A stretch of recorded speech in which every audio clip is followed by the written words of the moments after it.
Hi guys, how's it going? It's Adam in the garden. Today is a day I've been waiting for a long time, and it's finally time as we're getting closer to autumn and the end of August. It's finally time to get this coral bell, which is the mega mega caramel, I think, coral bell or heuchera, as you might know it. Get this transplanted finally, and I've been waiting literally all year for this because I've got some other plants that are wanting this space. Well, I want it, and this is going to get divided up. So I'll show you. But there are, I mean, this is quite big, um, and so this is finally going to get dug up, divided, and put down along this. Not let's see, I can't quite get that right, but over in here, in this bed here. So up towards the uh, polar bear hydrangea and along the lines there. We'll see how far we get and what all happens today. I'm not positive. It's quite hot as well, and it's already uh, kicking up. So let's just get busy and we'll see what happens. All right, guys. Well, first things first, I need to get the bark cleaned up and out of the way, and then get the dirt turned and bring in some new dirt with fertilizer and compost and that kind of thing. The coral bells like neutral to slightly acidic dirt and part sun, so about 4 to 6 hours of sun, which is why they will be much better here, which only gets morning sun, not that intense afternoon summer sun. So I'll get this moved, this bark moved, and yeah, start working.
Moment of truth.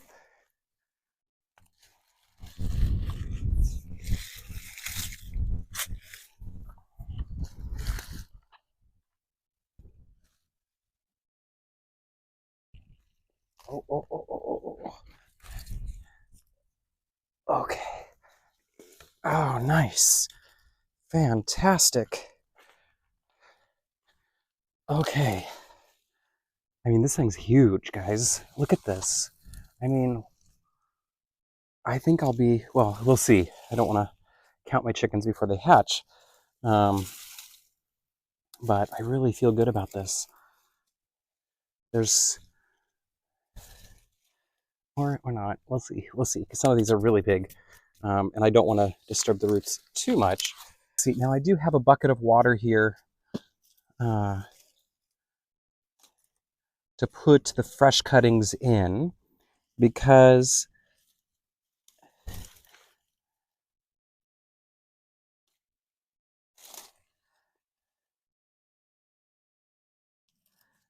because sometimes I do that. Do you guys do that where you just kind of forget where you are mid-sentence and stop talking? Um, I have a bucket of water here because as soon as I get these cut, I want to make sure that they have enough drinking and as little stress as possible, right? So I'll come in here, and I feel like I can take that one.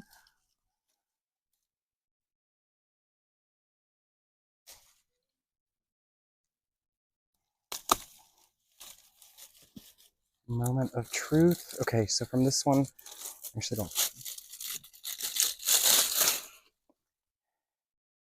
There are some roots. Oh, perfect. See, already got two.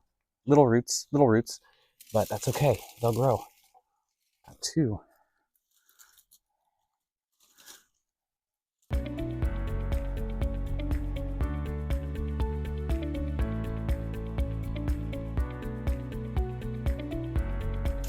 Definitely not.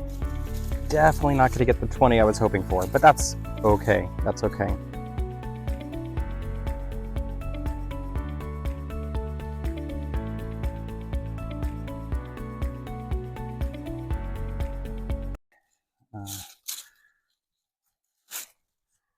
So I will show you a little bit here.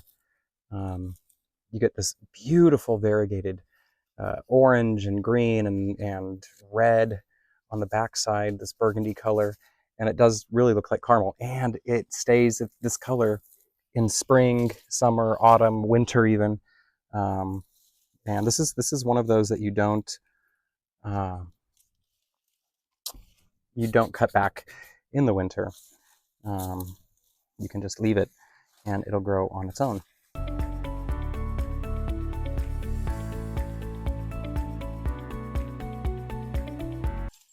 And here you get the big mother, which you can see over years has gotten quite big. So this one definitely needs to be, it's definitely time to be divided.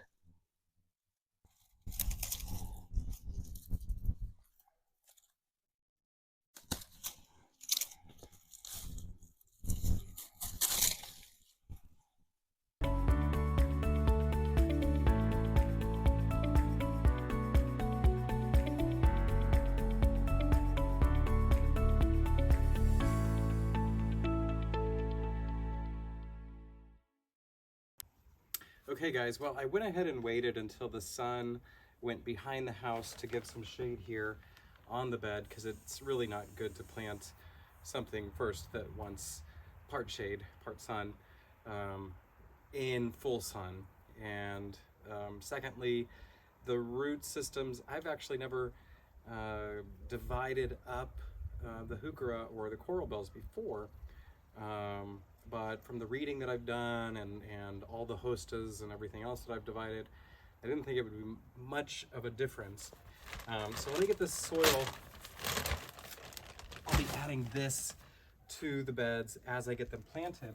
But I did want to take and show you one up close of what I went ahead and did.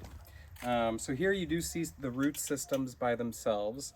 Some of them are a little iffy, we'll say, but they've been soaking in a root growing aid, or yeah, some little treatments for them. Went ahead and clipped back all the excess.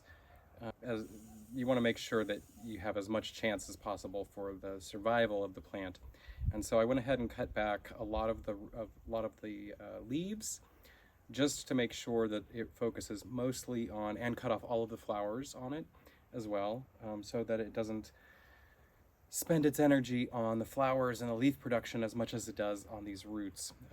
There are some, as you come in close, you can see that it does have some little baby roots already growing, and this was from, you know, the stem, really. So from what I can gather is the heuchera, as it grows up and gets older, it starts to grow up higher, almost like an aloe vera would. And so it actually looks like, we'll see, it's kind of a test garden right now in this phase, but we'll see if it's not true that maybe in a few years you might be able to lower it and get a bigger and better plant. So we'll go ahead and get these planted in. I'm gonna dig up 11. I got 11, not 15, not 20, but that's okay. 11's more than one. And so I'll go ahead and get these planted in, pop in the topsoil, which is a universal soil. Again, heucheras like neutral to slightly acidic soil. So I think this mixed in with the bark will be just perfect for it. So I've been waiting for this moment for about a year almost, and it's finally come. And so I really hope that these take and survive. So I'm doing everything I can to make sure, to ensure rather, that they have the best opportunities as possible. From about 2 o'clock on in the afternoon, it's shade here, which is much better than where it was beforehand.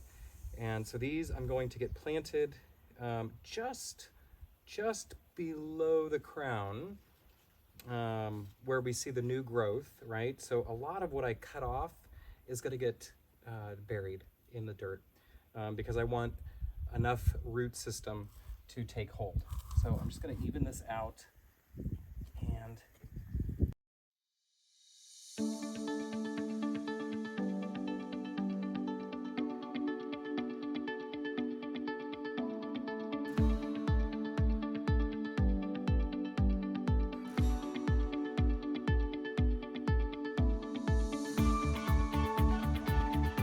all right, guys, well, we're done, just about.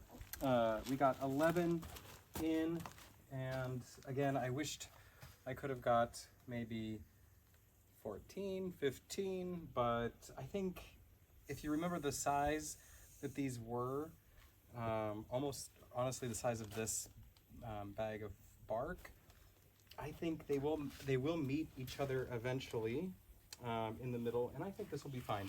If later on they're just kind of their own little isolated islands back here, then I will maybe scooch them up and maybe buy a couple more if I need to. But hopefully I won't need to do that. Later on, I can always continue on down into the north side of the garden. So I poured in the rest of that solution with the fertilizer and the root, I don't even know what it's called, honestly. It helps grow the roots faster. Not a stabilizer, but anyway. So I poured that in. I'm gonna get this all watered in as well, but I'm gonna go ahead and leave. There's a lot of bark back here, but not up in this area. So I'm gonna go ahead and put this bark in, and then I'll get everything watered in. And it's just, I can't say it enough. I'm really excited to have this project with the heucheras finally done. Like I've said, I've been waiting all year to do this, and this is the right time. So it feels nice to have at least something finished in the garden almost as soon as I get the bark in. And then I can this will be my little zone of relaxation, this little tiny zone, because the rest of the garden is far from being finished. But together we'll get it all done. So I'll get this put in and watered in, but don't forget to like, comment, share. Do comment as well. All right, bye guys.